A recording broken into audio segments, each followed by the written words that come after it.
Hi friends, ఎలా ఉన్నారు? నేను బాగున్నాను. మీరందరూ బాగుండాలని కోరుకుంటున్నాను. ఇప్పుడు కథలోకి వెళ్దాం. చదువుతున్నది శోభారెడ్డి. నాన్నగారు నన్ను నిశితంగా నా మనసులో భావం చదవాలన్నట్టు చూశారు. చూడని నాకేం భయం, నేను రెప్పవాల్చకుండా చూశాను.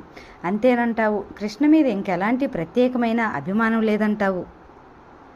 లేదు లేదు, సరేనా? అసహనంగా అన్నాను. నాన్నగారు ఏమనుకున్నారేమో. చేతిలో ఉన్న కాగితాలను ఇవి చూడు ఒకసారి అంటూ నా చేతిలో పెట్టారు. కృష్ణ పేరిట రిజిస్టర్ అయిన దస్తావేజు ఒకటికి 2-3 సార్లు గబగబా చదివాను. నేను సంభ్రమాశ్చర్యాలతో తలెత్తి చూసేసరికి నాన్నగారు అక్కడ లేరు. దూరంగా టేబుల్ దగ్గరికి వెళ్ళి నిలబడి ఉన్నారు. ఆయన కళ్ళు నా ముఖంలో ఆనందాశ్చర్యాలను జాగ్రత్తగా పరిశీలిస్తున్నట్టుగా చూస్తున్నాయి. నాన్నగారు ఏదో చెప్పాలనిపించింది, కానీ ఒక్క మాట నోట్లో నుంచి పెగిలి రాలేదు. నేను చప్పుని వెళ్ళి ఆయన పాదాలకు నమస్కరించబోయాను. ఆయన నేను శాంతం వంగకముందే భుజాల పట్టి లేవదీశారు. నాన్నగారు పశ్చాత్తాపంతో క్షమను అర్థిస్తున్నట్లుగా చూశాను.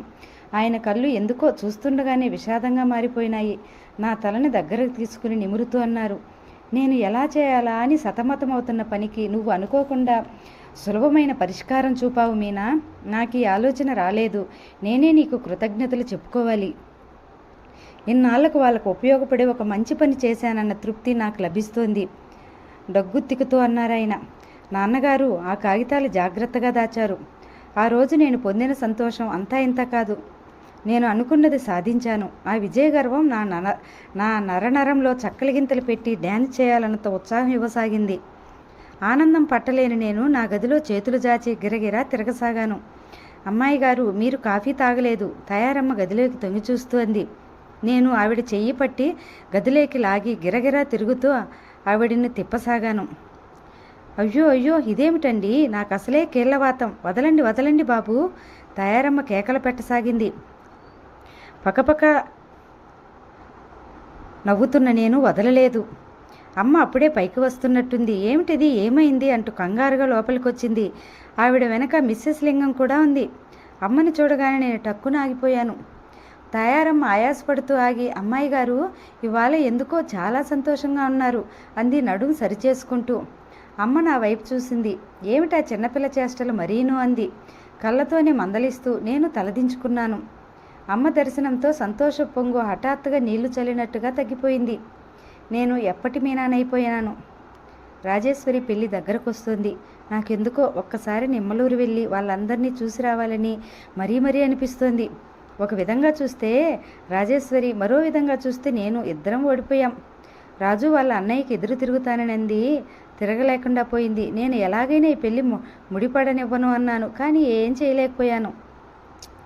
రాజు ఆఖరి క్షణంలో తన అభిప్రాయం ఎందుకు మార్చుకోవాల్సి వచ్చిందో నాకు వివరించాలని తహతలాడుతున్నట్లే నేను కూడా దాని పెళ్లి ఆపు చేయాలన్న నా ప్రయత్నాన్ని ఆచరణలో ఎందుకు పెట్టలేకపోయానో దానికి విశదీకరించి చెప్పాలని తపిస్తున్నాను. సారథితో నాకు వివాహం ముడిపడితే ఇక ఈ ఊరు కానీ ఆ మనుషుల ప్రసక్తి కానీ ఎత్తే అవకాశం నాకు ఉండనే ఉండదు. అంతేకాదు, నేను నిమ్మలూరు వెళ్ళాలని గట్టిగా అనుకోవటానికి ఇంకో బలమైన కారణం కూడా ఉంది. కృష్ణ పేరు మీద రిజిస్టర్ అయిన ఆ పొలం కాగితాలు నా చేతులతో నేను స్వయంగా అతనికి అందించాలి.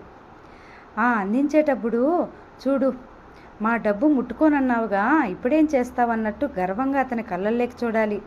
నేను ఇచ్చిన కాగితాలు చూసి అందులో ఉన్న విషయం ఏమిటో గ్రహించగానే అతని ముఖంలో రంగులు ఎలా మారుతాయో స్వయంగా చూడాలనే కుతూహలం నన్ను నిమ్మలూరు ప్రయాణానికి మరీ కవ్వించసాగింది. ఇన్ని విషయాలు దృష్టిలో పెట్టుకుని ఆఖరుసారి నిమ్మలూరు వెళ్ళి రావాలని దృఢంగా నిశ్చయించుకుని నేను మెల్లగా నాన్నగారి దగ్గర రాజు పెళ్లి సంగతి ఎత్తాను. నాన్నగారు, రాజు పెళ్లికి మనం ఎవరూ వెళ్ళకపోతే ఏం బాగుంటుందండి? పేపర్ చూసుకుంటున్న ఆయన మళ్ళీ నేనేదో ఆయన ప్రాణం మీదకి తెస్తున్నట్టు చూశారు. ఎందుకు బాగుండదు? మన 2 కుటుంబాల మధ్య రాకపోకలు లేవని అందరికీ తెలుసు అన్నారు. అది ఇదివరకు సంగతి. మొన్న నేను వెళ్ళి వచ్చిన తర్వాత ఆ పరిస్థితులు మారాయి కదా. నాన్నగారు క్షణంసేపు నా వైపు దీర్ఘంగా చూశారు. కళ్ళజోడు సరిచేసుకుంటూ, నీ మనసులో ఉన్న అసలు సంగతి ఏమిటో చెప్పేయి అన్నారు. మీరు రాజు పెళ్లికి వెళ్ళండి. నేనా? అవును. నాన్నగారికి ఈ మధ్య పనుల ఒత్తిడి చాలా ఎక్కువగా ఉంది. ఆయనకు తీరదని నాకు బాగా తెలుసు. నేను వెళ్ళను అన్నాడు. ఎందుకని? 1-2 రోజులే కదండి. లేదు మీనా, 1-2 రోజులు కాదు, 2 క్షణాలు కూడా నేను ఇంటి గుమ్మం ఎక్కను. నేను ఆ ఇంటికి జన్మలో వెళ్ళనని నీ మీద ఒట్టు వేయించి మీ అమ్మ మాట తీసుకుంది నిట్టూర్పు విడుస్తూ అన్నారాయన. నేను కొత్త విషయం వింటున్నట్లు చూశాను. మీ అమ్మకి ఏ రోజు నా మాట ఇచ్చానో ఆ రోజునే నేను వాళ్ళకి చచ్చిపోయిన వాళ్ళతో సమానమయ్యాను. ఒక్కోసారి ఎంత వద్దనుకున్నా గుండెలు పిండుతున్నట్టుంటుంది. ఇక్కడ 2 చేతుల నేను ఎంత సంపాదిస్తున్నానో, ఎంత సుఖం అనుభవిస్తున్నానో, అక్కడ అది పిల్లలతో ఎంత అవస్థపడుతోందో అని క్షణక్షణం గుర్తుకొచ్చేది. ఇంకా నయం, అది చాలా అదృష్టవంతురాలు కాబట్టి సవతి కొడుకైనా వాడు చిన్నప్పటి నుంచి ఇంటి భారం అంతా నెత్తినేసుకున్నాడు. కల్లారా ఒకసారి కమలాన్ని పిల్లల్ని చూసుకోవటానికి కూడా కాకుండా పోయింది నాకు. నాన్నగారి మాటల్లో ప్రతిధ్వనిస్తున్న ఆవేదనకు నా గుండెలు కలిసినట్టయింది. ఆయన్ను అనునయంగా ఎలా స్వాంతనపరచాలో తెలియని నేను క్షణంసేపు అలాగే నిలబడిపోయాను. ఆయన ప్రసంగం అంతటితో అయిపోయినట్టుగా మళ్ళీ పేపర్ చూసుకోసాగారు. నేను గదిలో అటు ఇటు చూశాను. నా దృష్టి డ్రెస్సింగ్ టేబుల్ మీద ఉన్న దువ్వెన మీద నిలిచింది. నాకు 14-15 ఏళ్ళు వచ్చే వరకు నాన్నగారికి తల దువ్వటం సరదాగా ఉండేది. ఆయనదే అసలే బట్టతల, జుట్టు చాలా తక్కువగా ఉంటుంది. దువ్వుతానంటే వద్దని బ్రతిమలాడేవారు. నేను బలవంతంగా దువ్వెని తీసుకుని దువ్వేదాన్ని. ఇది మా ఇద్దరి మధ్య ఒక ఆటగా ఉండేది. ఒక్కోసారి ఆయనకు మంట పుట్టి, నా తల్లివిగా, మా అమ్మగా నీకేం కావాలో చెప్పు ఇస్తాను, ఆ దువ్వెను మాత్రం పక్కన పెట్టు అనేవారు. నేను కావాలనుకున్న లిస్టు అంతా ఏకరువు పెట్టేదాన్ని. ఈ మధ్య నాన్నగారు మరీ బిజీ అయిపోవటంతో, నేను పెద్దదాన్ని అవటంతో ఈ ఆట కాస్త మర్చిపోయినట్టయింది. నాన్నగారి పేపర్ చూసుకుంటున్నారు. నేను వెళ్ళి దువ్వెన తెచ్చాను. నేను ఆయన కుర్చీ వెనక నిలబడి తల దువ్వసాగాను. లాభం లేదు మీనా, నేను వెళ్ళను నిమ్మలూరు అన్నారు ఆయన. పోనీ నేను వెళ్తాను. నువ్వా? అవును. ఏ, మనిద్దరిలో ఎవరైనా ఒకటే. నేను వెళితే అత్తయ్య రాజు ఎంతో సంతోషిస్తారు. ఊళ్ళో వాళ్ళు కూడా ముచ్చటపడతారు. నువ్వెలా వెళ్తావు? విస్మయంగా అడిగారు ఆయన తలెత్తి చూస్తూ. మీరు పంపివదలుచుకుంటే మార్గం అదే దొరుకుతుంది. ఆయన చేతిలో ఉన్న పేపర్ తీసి విసురుగా పక్కన పడేశారు. ఇదిగో, నువ్వు ఎప్పుడో మీ అమ్మకు నాకు పెద్ద పోట్లాట తెచ్చిపెట్టేలా ఉన్నావు అన్నారు. పోట్లాట అంటూ వస్తే ఎప్పుడో వచ్చేది మీకు. నాకు తెలుసు, మీకు అమ్మతో ఎప్పుడూ పోట్లాడరు. 2 చేతులు కలిస్తే గానీ మోతరాదు. నాన్నగారు నవ్వేరు. అంతలోనే గంభీరంగా నవ్వుతూ అన్నారు. లాభం లేదు, నీతో వాదనకు దిగితే నేను ఓడిపోతాను. అమ్మకు తెలియకుండా నువ్వు నిమ్మలూరు వెళ్ళటం కల్లా అసంభవం. కాబట్టి ఆ ఊహే మానుకో. ఆయన మళ్ళీ పేపర్ చేతులకు తీసుకున్నారు. మమ్మీకి తెలియకుండా నేను ఉపాయం చెప్తాను కదండి అన్నాను. ఏమిటది? ఎల్లుండి మీరు మద్రాసు వెళ్తున్నారా లేదా? వెళ్తున్నాను. నేను మీతో వస్తాను. వచ్చి అక్కడ నన్ను రైలు ఎక్కించండి. బెజవాడ వెళ్తాను. అక్కడి నుంచి నేను ఒంటరిగా సరాసరి నిమ్మలూరు వెళ్ళిపోగలను. పెళ్ళి అయిపోగానే నేను తిరిగి మెడ్రాస్ వచ్చేస్తాను. అక్కడి నుంచి ఇద్దరం వచ్చేద్దాం. అప్పుడు నేను నిమ్మలూరు వెళ్ళి వచ్చినట్టు ఎవరికి తెలుస్తుంది?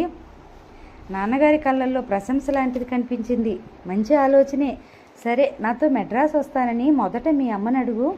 ఆవిడ ఒప్పుకుంటే అప్పుడు చూద్దాం. నేను అడగను. నేను అడిగితే మొదటే చెప్తుంది. మీరే అడగండి. మళ్ళీ నా తలకి తెస్తున్నావు. ఇది ఆఖరిసారి. ఇంకెప్పుడు మిమ్మల్ని దేనికి బాధ పెట్టను. ఏదీ కావాలని అడగను. నాన్నగారు తలుక్కుని మెరుపులాంటి ఆలోచన వచ్చినట్టుగా పిలిచాను. ఏమిటన్నట్టు చూశారు. సారథి సాయంత్రం భోజనానికి వస్తున్నాడు. అతనుండగా అడగండి, అమ్మ కాదనదు అన్నాను కంఠం తగ్గించి రహస్యం చెప్తున్నట్టుగా. నాన్నగారు బుద్ధిమంతుడైన చిన్నపిల్లాడిలా తలూపారు. అతను రాత్రి అయింది. సారథి భోజనానికి వచ్చాడు. మమ్మీ మాతో పాటు కూర్చోలేదు. తయారమ్మ అందిస్తుంటే మాకు వడ్డిస్తోంది. అలవాటు చొప్పున సారథి కొసరు వడ్డించి బలవంతంగా తినిపిస్తోంది. నాన్నగారు సారథికి లోకాభిరామాయణంగా రాజకీయాల్లో దిగారు. పాలిటిక్స్ సంగతి ఎత్తితే నాన్నగారికి ఇంకా మరో ధ్యాస ఉండదనే సంగతి నాకు బాగా తెలుసు.